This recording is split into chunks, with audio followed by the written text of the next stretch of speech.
नमस्कार विद्यार्थियों, मैं मंजू बुर्डक आपका बहुत बहुत स्वागत करती हूँ, अभिनंदन करती हूँ आपके अपने YouTube चैनल ज्योग्राफी गैलेक्सी पर। तो हम पढ़ रहे हैं इंडियन ज्योग्राफी, जिसमें हमारा चैप्टर जो चल रहा है वो है प्राकृतिक आपदाएं व प्रबंधन भारत के परिप्रेक्ष्य में।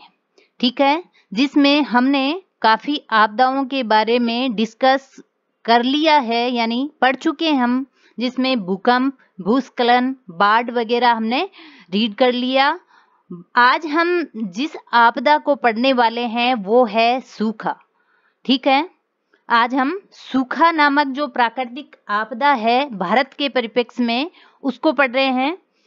देखिए, यहाँ से प्रत्येक कंपटीशन एग्जाम में आपको क्वेश्चन मिलते हैं। आप जो प्रीवियस एग्जाम्स के जो पेपर हैं उनको उठाकर देखिएगा, बहुत सारे क्वेश्चन आते हैं इन चैप्टर से। ठीक है, और वो क्वेश्चन आप तभी ठीक कर पाओगे जब आपकी यहाँ से बिल्कुल कॉन्सेप्ट क्लियर हो, क्योंकि इन चैप्टरों से उठाए गए जो क्वेश्चंस हैं उनके ऑप्शन बड़े जटिल होते हैं, काफ़ी नज़दीकी ऑप्शंस होते हैं। उनमें से आपको अगर करेक्ट जो आंसर है उसको छांटना है तो आपकी कॉन्सेप्ट क्लियर होनी ही चाहिए। मेरा आपसे यही निवेदन है, या मेरी राय मान लीजिए आप, कि इन चैप्टर्स के जो वीडियो मैं बना रही हूँ बहुत अच्छे से सुनिएगा। आपका यहाँ से एक भी क्वेश्चन गलत नहीं होगा। और यहाँ से जो क्वेश्चन उठते हैं, इन टॉपिक्स में से जो क्वेश्चन उठते हैं वो इन्हीं बुकों में से उठाए जाते हैं, बाहर से कहीं नहीं। बहुत सारा पढ़ने के बजाय कुछ सिलेक्टेड पढ़िए, लेकिन बार बार पढ़िए। ठीक है, तो आइए हम अपने टॉपिक पर आगे बढ़ते हैं। आज हम पढ़ने वाले हैं सूखा नामक आपदा। तो देखिए, सबसे पहले बात करेंगे हम कि ये सूखा क्या होता है। ठीक है, सूखा को हम दूसरा नाम जो देते हैं वो अनावृष्टि भी बोला जाता है, या अनावृष्टि देते हैं। देखिए, किसी भी क्षेत्र की भौगोलिक परिस्थितियों के अनुसार वहाँ सामान्य जितनी वर्षा होती है उससे अगर वह वर्षा कम है, काफी कम है, कितनी कम, जितना कि उसमें कृषि का पर्याप्त उत्पादन न हो, साथ ही पेयजल के स्रोतों में भी आवश्यकता अनुसार पानी की उपलब्धता न हो, तो उस क्षेत्र विशेष को हम सूखाग्रस्त घोषित किया जाता है, या बोल दिया जाता है हमारे द्वारा, या हमारी जो सरकार है उसके द्वारा उसको सूखा क्षेत्र घोषित किया जाता है। ठीक है, भौगोलिक परिस्थितियां क्या होती है? भौगोलिक परिस्थितियां आपको पता है, वहां पर यानी उस क्षेत्र विशेष में वहां की जो भौगोलिक जो दशाएं बन रही है, वहाँ का जो धरातल है, उसका जो स्वभाव है, वहाँ की जो जलवायु है, उसकी जो दशाएं हैं, उन सब का जो सामान्य जो एवरेज होता है, ठीक है, उसकी दृष्टि से वहाँ पर अगर जो औसत यानी सामान्यतः है जो औसत वर्षा होनी चाहिए उससे काफी कम हो रही है, और इतनी कम कि कृषि और पेयजल की समस्या आ रही है वहाँ पर, तो उस क्षेत्र को सूखा घोषित किया जाता है। ठीक है, नेक्स्ट देखिए, ये एक प्राकृतिक आपदा है। हम सब जानते हैं प्रकृति के द्वारा दी हुई आपदा है, और वर्षा कम होने अथवा न होने के बराबर हो, ठीक है, तो उस क्षेत्र को सूखा कह देते हैं, या सूखा पड़ना वहाँ के लिए यूज किया जाता है। भारत की अगर हम बात करें तो कुछ क्षेत्र तो ऐसे हैं कि वहाँ पर सूखा पड़ना एक सामान्य सी बात है। ठीक है, और अगर हम राजस्थान वासी हैं तो हम अच्छे से जानते हैं कि जो पश्चिमी राजस्थान है वहाँ तो एक नॉर्मल सी बात हो गई है सूखा पड़ना। ठीक है, सूखा और शुष्कता, देखिए दो वर्ड हैं, इनमें काफी डिफरेंस है। अगर आपको देखने में ये सेम से लग रहे हैं तो भी अच्छे से ध्यान से देखना, ये सेम नहीं है। सूखा वो होता है, यानी मतलब जो औसत वर्षा होती है उससे कम बारिश हो। ठीक है, सूखा पर्याप्त वर्षा का न होना और पैदा हुई ये एक अस्थायी दशा है। ठीक है, ये कभी भी किसी क्षेत्र में हो सकता है, बल्कि जो शुष्कता है वो है जलवायु का भौगोलिक स्थिति से संबंधित एक दशा। ठीक है, जलवायु यानी किसी विशेष क्षेत्र की, वहां पर जो पर्टिकुलर कोई क्षेत्र की बात करें तो वहां पर पाई जाने वाली जलवायु दशा, प्लस वहां की जो भौगोलिक स्थिति है। ठीक है, भौगोलिक स्थिति की बात करें तो वह भूभाग चट्टानी हो सकता है, मरुस्थली हो सकता है, मैदानी हो सकता है, पर्वतीय हो सकता है। ठीक है, ये एग्जाम्पल के लिए बताया मैंने आपको।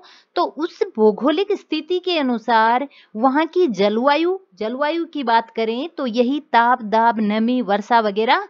तो इसमें कितनी शुष्कता है, वहां कितनी आर्द्रता है, कितनी न्यून आर्द्रता है, ये जो होती है, मतलब जो अति अल्प जो आर्द्रता होती है उसको बोला जाता है शुष्कता। जबकि सूखा यानी पर्याप्त वर्षा का न होना सूखा है। ठीक है, सूखा और शुष्कता जो शब्द हैं उसमें काफी डिफरेंस है, ध्यान रखना। शुष्क और अर्ध शुष्क जो क्षेत्र होते हैं वो सूखे से प्रभावित रहते हैं। ठीक है, कौन कौन से, या तो शुष्क या अर्ध शुष्क क्षेत्र में जो भी एरियाज आते हैं वो क्या होते हैं, वो इस आपदा से प्रभावित होते हैं। देखिए, ध्यान रखना, भारत सरकार ने, ठीक है, भारत सरकार ने भारत सरकार का जो सिंचाई आयोग है, ठीक है, कौन सा सिंचाई जो आयोग है, उसने 10 सेंटीमीटर से कम वार्षिक वर्षा वाले भागों को शुष्क क्षेत्र माना है। ध्यान रखना, यहाँ से क्वेश्चन बहुत बार पूछा जाता है, कितनी वर्षा, जो कितना है वो लिमिट है यहाँ की, यानी जो क्राइटेरिया है वर्षा का कितना रखा गया है, 10 सेंटीमीटर या उससे जो कम अगर वर्षा वाला क्षेत्र है तो उसको सूखा घोषित कर दिया जाता है। किसके द्वारा? भारत सरकार के सिंचाई आयोग के द्वारा ये मापक तय किया गया है। नेक्स्ट, सूखा के कारण क्या होते हैं? ठीक है, जो सूखा नामक प्राकृतिक आपदा है उसके कारण क्या है? तो सामान्यतः हम सब जानते हैं, फिर भी इसका अगर ऑप्शन के रूप में जब सामने आते हैं चार तो हम कंफ्यूज हो जाते हैं, इसलिए बहुत अच्छे से ध्यान रखना इनका। सूखा पड़ने का एक नहीं अनेक कारण होते हैं, ठीक है, लेकिन अगर प्रमुख कारण की हम बात करें, आपको पता होगा चारों ऑप्शन होते हैं, उनमें सब में आपको कारण मिलेंगे, लेकिन प्रमुख कारण छांटना होगा आपको। तो देखिए, प्रमुख कारण की बात करें तो पर्याप्त वर्षा का न होना, सूखा यानी पर्याप्त वर्षा न होना एक सीधा सा रीजन है। वर्षा की असमानता और अनिश्चितता, ध्यान रखना इस लाइन का, बहुत इंपॉर्टेंट है ये।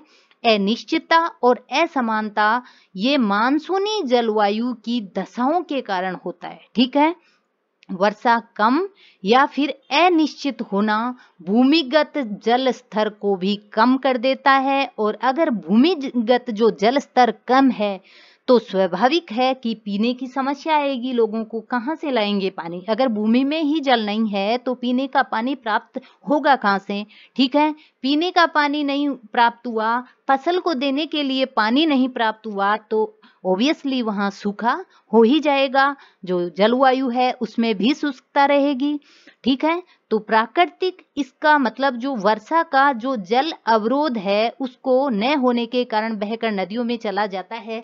इसके जो रीजन होते हैं, हम रीजन देख रहे हैं, क्या कारण है? तो प्राकृतिक जल संचय होते हैं, यानी जो जल स्रोत होते हैं प्राकृतिक, उनको नष्ट करने से भी भूमिगत जल स्तर कम हुआ है। भूमिगत जल स्तर को बढ़ाने के लिए आपको प्राकृतिक जो जल संचय स्रोत हैं उनको बढ़ावा देना होगा।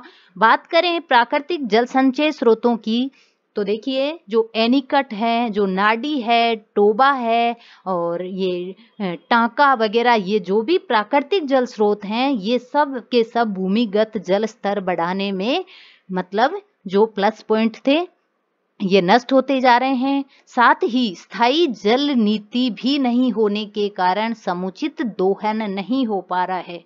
जितना भी जल है भूमि में सारा बाहर निकाल फेंक रहे हैं लोग, तो ये समस्या तो आनी ही है। लगातार जो जनसंख्या बढ़ रही है उसके कारण भी जल स्रोतों पर सीधा प्रभाव डाल रही है ये। अतः स्पष्ट है कि जल की कमी ही सूखे का प्रमुख कारण है। ये जल चाहे तो वर्षा वाला हो या फिर भूमिगत। ठीक है, कारण जान लिया आपने सूखा का। अब सूखा से प्रभावित जो मुख्य मुख्य क्षेत्र हैं वो कौन से हैं भारत देश में? तो देखिए, पश्चिमी भारत जो है वो सूखे का सबसे अधिक प्रभावित क्षेत्र है। ठीक है, और राज्यों की बात करें तो राजस्थान, गुजरात में अधिक सूखा पड़ता है। साथ ही हरियाणा, एमपी के भी कुछ क्षेत्र हैं, महाराष्ट्र का भी, और मध्य पूर्वी कर्नाटक का भी कुछ एरिया आता है। उड़ीसा, हिमाचल के और उत्तर प्रदेश के भी कुछ कुछ भाग आते हैं सूखा में।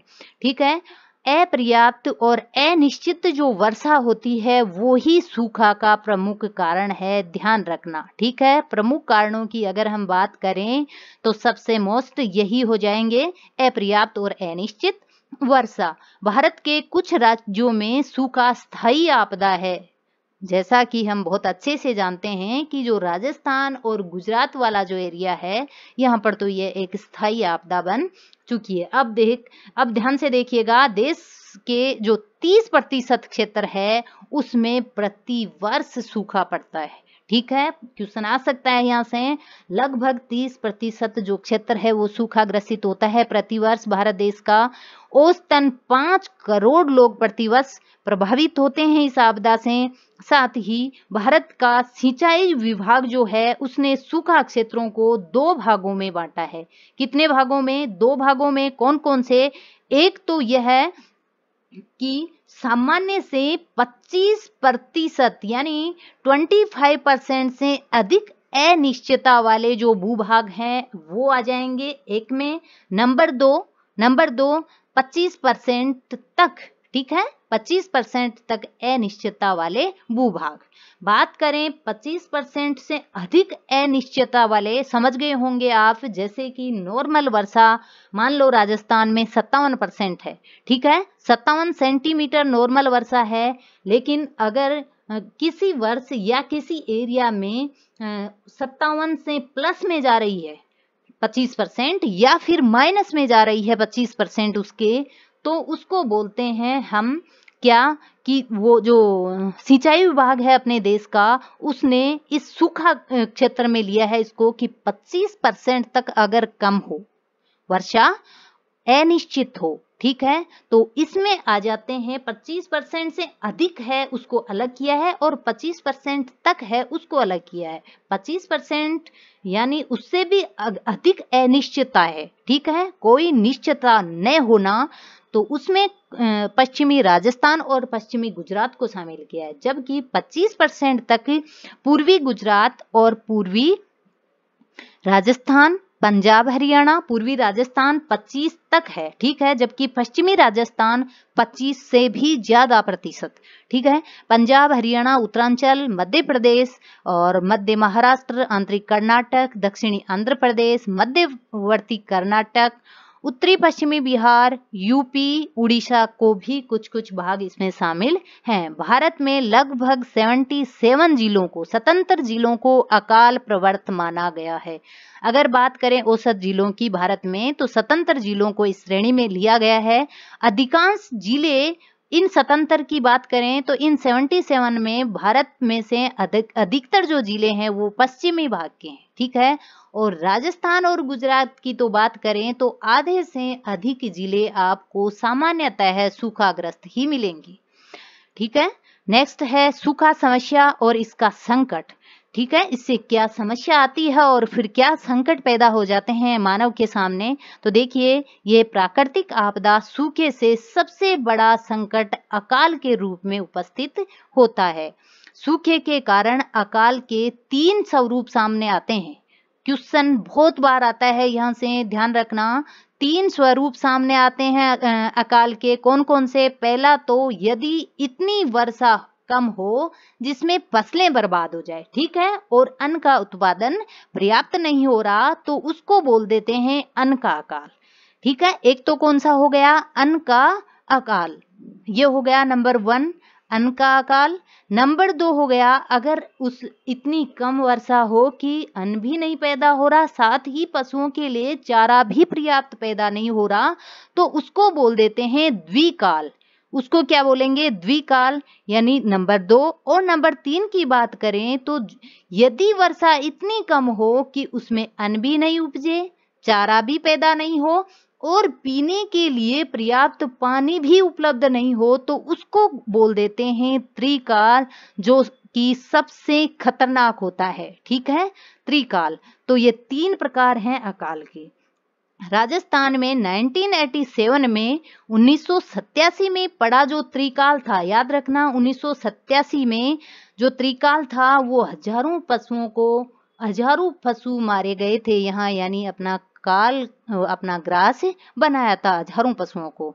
ठीक है, नेक्स्ट इंपॉर्टेंट है, ये बहुत ही ज्यादा याद रखना इसको, विक्रम संवत।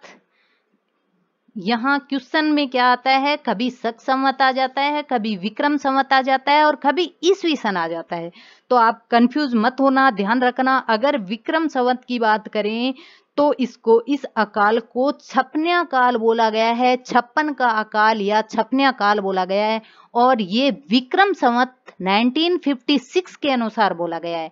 1956 कौन सा, विक्रम संवत, 56 से 56 का अकाल बोला गया है इसको। अगर आपके पास विक्रम संवत हो तो 1956 ठीक करना है, अगर ईस्वी में हो तो ईस्वी में 1900 करना है या फिर 1899। ठीक है, 1899 करना है। ईस्वी सन की बात करें तो ध्यान रखना, विक्रम संवत और ईस्वी सन में ये अकाल यानी 56 का अकाल था और ये भीषणतम अकाल माना जाता है। ठीक है, तो ध्यान में रखना इसको। अब आपके सामने एक ये सारणी दी हुई है 11.2, भारत में भयंकर जो सूखे के वर्ष हैं वो सूखे के वर्ष और प्रभावित क्षेत्र।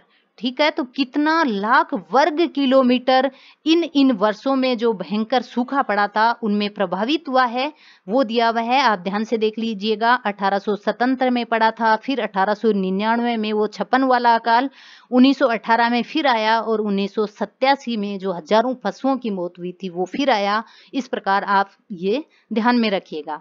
नेक्स्ट, सूखे के कारण अन्न जल जो संकट पैदा होता है उसकी बात कर रहे हैं हम। सूखे के कारण अन्न जल और चारे की कमी होती है, जनता और पशुओं का इस कारण पलायन शुरू हो जाता है, यानी दूसरी जगह बाहर निकलने लगते हैं और गांव के गांव उजड़ जाते हैं। ठीक है, कृषिगत जो उद्योग होते हैं उनको कच्चा माल नहीं मिल पाता, महंगाई, जमाखोरी, भ्रष्टाचार जो है या ऐसी जो आपदाएं हैं वो बहुत ज्यादा फैलती है, जनता पर कर्ज का बोझ बढ़ता है और सामाजिक समरसता में भी कमी आती है। अब देखिएगा, सूखा संकट के समय क्या प्रबंधन होना चाहिए और क्या दायित्व होना चाहिए, सरकारी स्तर पर या फिर व्यक्तिगत स्तर पर। सरकारी स्तर पर या सामाजिक स्तर पर बात करें तो देखिए, क्षेत्र में जल की उपलब्धता के लिए जल की उपलब्धता कैसे विकसित की जा सकती है, ये प्रयास समाज के प्रयासों पर निर्भर होते हैं। इसलिए गांव-गांव में जल संग्रहण क्षेत्रों का विकास करना चाहिए। गांवों और शहरों में परंपरागत जल संचय क्षेत्र, टांका, नाड़ी, तालाब, एनीकट वगैरह, इनको बढ़ावा देना चाहिए, इनकी उपयोगिता को बढ़ावा देना चाहिए। गांव में भूमिगत जल सुधारने के लिए छोटे छोटे एनीकट बनाना चाहिए। एनीकट आप जानते होंगे, यानी जब कोई भी खेत है, कृषि फार्म है, उसमें अगर आपको कहीं न कहीं बारिश का पानी एक कोने में या कहीं न कहीं तो इकट्ठा होता ही है, उसका ढलान, जिस तरफ उसका ढलान हो 3 तरफ से उसको आप दीवार बना दो और जिस तरफ से ढलान हो, पानी आ रहा हो, उस तरफ से आप खुला रख दो। बाकी अवरोध के रूप में 3 तरफ अच्छी से पक्की जो दीवार होती है वो बना दो आप। वो पानी जो खेत का पूरा कंप्लीट आ रहा है वो वहां इकट्ठा हो जाएगा, आप यूज में ले सकते हो और जो धीरे धीरे वो जमीन में समाएगा, भूमि में समा जाएगा, जो कि जल स्तर बढ़ाने में काफी मददगार होता है। ठीक है, तो ऐसे जो प्राकृतिक जल संचयन स्रोत हैं उनको बढ़ावा देना चाहिए गवर्नमेंट को, विकास करना चाहिए गाँव में। और भूजल भंडारों की खोज के लिए जो रिमोट सेंसिंग है, सैटेलाइट मैपिंग है और जियोग्राफिकल इंफॉर्मेशन सिस्टम GIS जैसी जो तकनीक है उनका उपयोग करना चाहिए। दीर्घकाल, ये जो अभी हमने पढ़ा वो तात्कालिक प्रबंधन था। दीर्घकालीन प्रबंधन की अगर हम बात करें तो नदियों को जोड़ने जैसी जो स्कीम चलाई जा रही है वो कार्य प्रारंभ कर देने चाहिए। वो बहुत जरूरी है, क्योंकि एक तो अगर एक नदी में बाढ़ आ रही है और दूसरी में पानी कम हो रहा है तो दोनों में, दूसरी में पानी का फायदा हो जाएगा, तो दूसरी नदी में जो क्षेत्र है उसका, उसमें पानी मिल जाएगा, और प्लस फर्स्ट में जहां बाढ़ आ रही थी उस आपदा से भी हम उसको वहां मतलब समाधान उसका हो जाएगा। ठीक है, तो दोनों तरफ काम आएगी ये चीजें। साथ ही अगर व्यक्तिगत स्तर पर हम इस प्रबंधन की बात करें तो व्यक्तियों में यानी जनता में शिक्षा का प्रसार होना चाहिए, जिससे व्यक्ति समझे जल के महत्व को अच्छे से। और नागरिक जो हैं उनको अपने घरों में जल संग्रह के लिए टैंक यानी टांका जरूर बनवाना चाहिए। पक्के टैंक जो होते हैं वो वर्षा जल को वर्ष भर उपयोग करने के लिए उपयोगी होंगे, और जो कच्चे टैंक अगर होंगे तो भूमिगत जल स्तर को बढ़ाने के लिए उपयोगी होंगे। ग्रामीण क्षेत्र के नागरिक अपने खेतों में मेड़ बनाकर, यानी खेतों के चारों ओर जो जो बाड़ बनाई जाती है, मेड़ जो बनाई जाती है, वो मजबूत सी अगर हो तो वो खेत का पानी रोक सकते हैं, जिससे जल कुछ समय में ही वो धीरे धीरे भूमि में समा जाएगा, और इस प्रकार उस गांव के जो जो भूजल स्तर है वो बढ़ेगा। ठीक है, और जो कि अन्न उत्पादन के लिए ऐसी फसलों और बीजों का भी चयन करें, ठीक है, जिसमें कि जल कम से कम लगे। अगर सूखा क्षेत्र है तो जल कम से कम काम में लिया जाए, ऐसी वाली जो फसलें हैं वो ज्यादा उपयोग में ली जाए, उन बीजों को ज्यादा चयन करें। ठीक है, और सूखे के समय प्रत्येक नागरिक एक दूसरे की सहायता करें, और यह भावना अकाल को सुकाल में बदल सकती है। ठीक है, तो ये हो गया हमारा प्रबंधन। नेक्स्ट जो समुद्री तूफान है वो नेक्स्ट वीडियो में देखेंगे हम। आज इतना ही, तो ठीक है, धन्यवाद।